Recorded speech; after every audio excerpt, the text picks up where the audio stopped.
I don't usually do these videos, guys, but yeah, circumstance. I was actually off for the entire weekend, so I managed to catch up with all the football games as well, because I think I watched all the football games this weekend. I think I watched all of them because I've got Sky Sports, I've got BT Sport, and I've got Amazon Prime Video, so they were all on there. But yeah, I've got a few things to say, man. I've got a few things to say. I think that with Chelsea in it,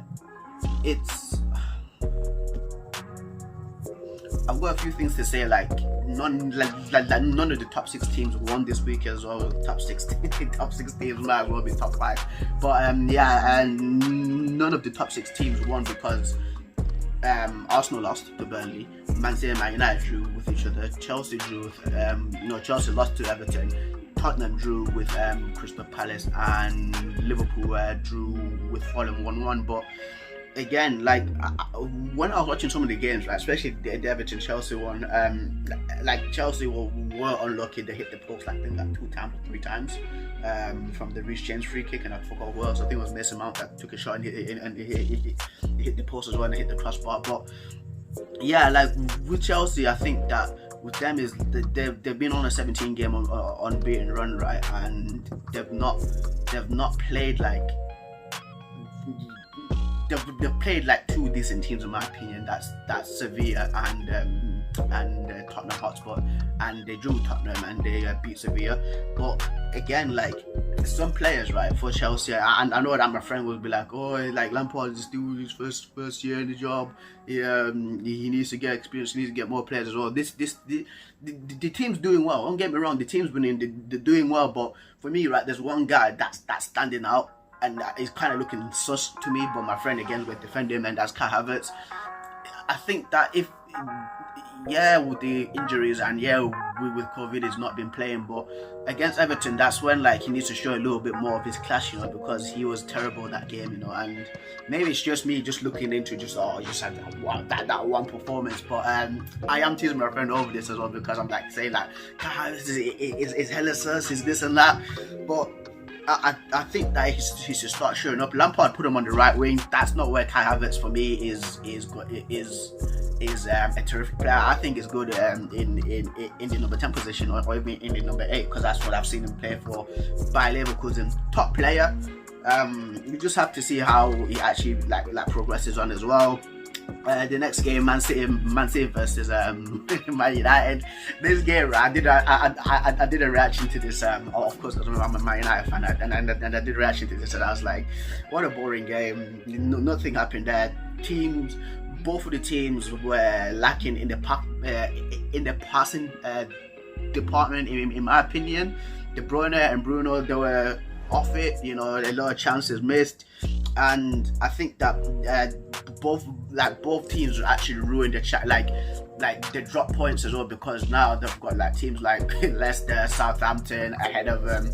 And I think that like these two teams should have came out and went for the kill, because if they went for the kill right now, they'd rather be in 4th place or 5th place with the game in hand. If they win that, it probably will be top of the league as well. So because Tottenham and Liverpool, they play each other on Wednesday. I think it is Wednesday. But next game, Leicester Brighton. Leicester looked really good for the first half, and then the second half they just dropped off. James Maddison, my uncle was asking who was better, Grealish or James Maddison. I was like, Grealish is better, dude. Grealish is just on another level to James Maddison, but James Maddison shows up for one game and then people are now thinking he's a world-class midfielder. That's not how it works, in my opinion. You need to keep proving yourself week in, week out, and he's not been doing it so far. Jamie Vardy, class striker. Is he world-class? A lot of people are saying he's a world-class striker. I'm just saying that he's a good striker. On FIFA, right? For me, I see like a player's level, like how I see it, like on FIFA. There's like amateur, semi-pro, professional, world class, and then there's legendary, right? For me, right now, Jamie Vardy is on that professional level, and then there's a few world class players as well. Fofana, sick dude. Saliba can't even get a game for Arsenal. Fofana is here playing, and apparently like Saliba was meant to be the Kylian Mbappe of centre backs, but we have to see. Leicester again looking strong. Are they going to continue their winning ways? Because of Leicester, right? They're inconsistent too. I'm gonna give it up. I'm gonna say straight up because Leicester are inconsistent too. You go to the Etihad Stadium, smash 5, right, and then you lose to like small teams, bro. Like how does that work out? You know, they went and they played Sheffield United like a few weeks ago, and they drew Sheffield United. And Sheffield United right now are diabolical. They're the worst team in the Premier League, and they drew with Sheffield United. You get what I mean? So it's so with Leicester again. Southampton looking good. Big contrast from from last year when they lost them, when Leicester put 9 past them. Big contrast. Ralph Hasenhuttl, I think that's his last name. He's got them playing. He's got them playing well. I never thought in my life that I'd be like, yeah, Danny Ings is pretty decent, you know. Like I never thought that in my entire life. And Vestergaard, he's coming out to be a decent centre back as well, you know. Good in the air, strong dude, no nonsense. Even when you look at him, he just looks like a mean dude, doesn't he? But Sheffield United, man, they're going down. They're going down. Something dramatic needs to happen there for them to even get a sniff or even staying up. You know, they've got Ryan Brewster as a striker. Ryan Brewster, bro. Ryan, whatever his name is. This dude, fam.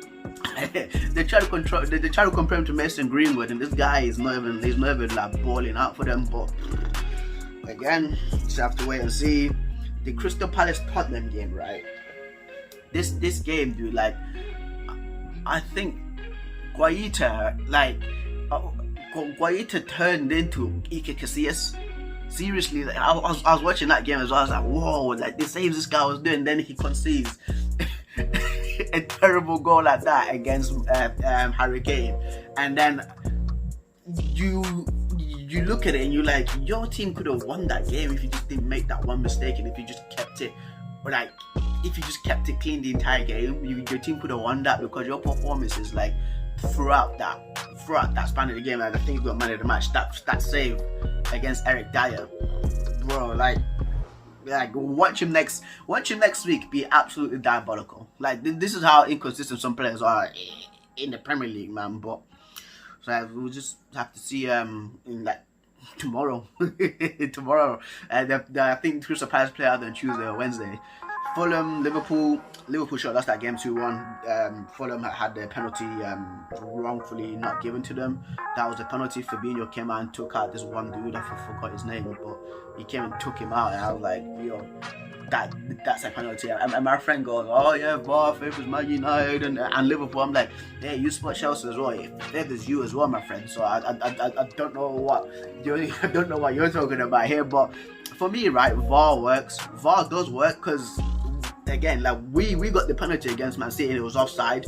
Imagine if VAR was not there, we would have got the penalty, and then we would have scored out, we would have won the game, and then people are like, oh, we need some technology. You see what I mean? VAR does work. VAR works. It's just the referees. Last but not least, Arsenal Burnley. Right. Arsenal. Oh my God. Where do we start with these guys, man? Arsenal. This team. My friend supports Arsenal, right?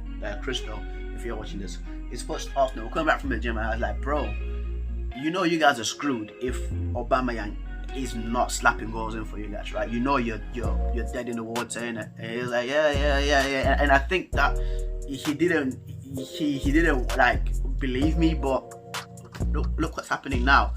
I told him as well. I was like I told my cousin as well. Him and my cousin. I was like, Arteta, like I don't trust him. At the moment, I don't trust him, bar in mind of the players. I think that Arteta takes things too personally within him. Why is Saliba not playing? Because Arteta said that as long as he's at the club, Saliba's not playing.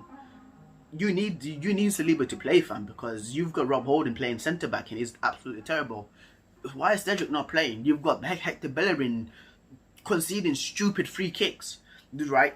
Like that free kick that he conceded against Burnley, that free kick went to the corner, that went to the goal. Like, you get what I mean? There's a ripple effect that goes on. Xhaka getting a red card. Like, these dudes, like, you cannot trust them. You cannot trust them. And I say it as old man. For me, I'm tough on people, fam.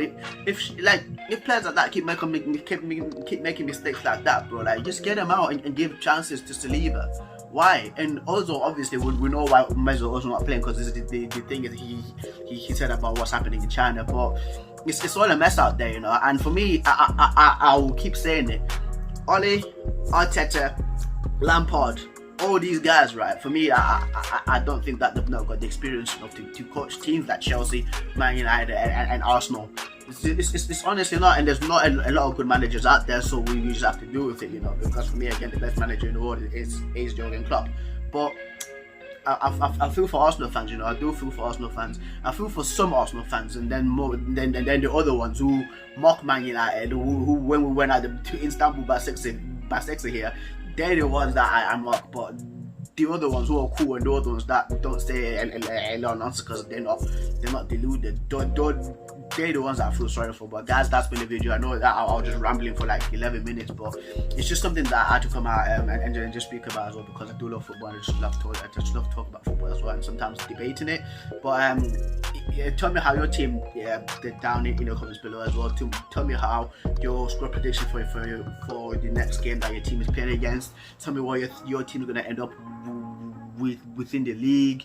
Some people fighting relegation battles, and it's Christmas, you know, so we just have to wait and see. But guys, don't forget to like, comment, share, subscribe.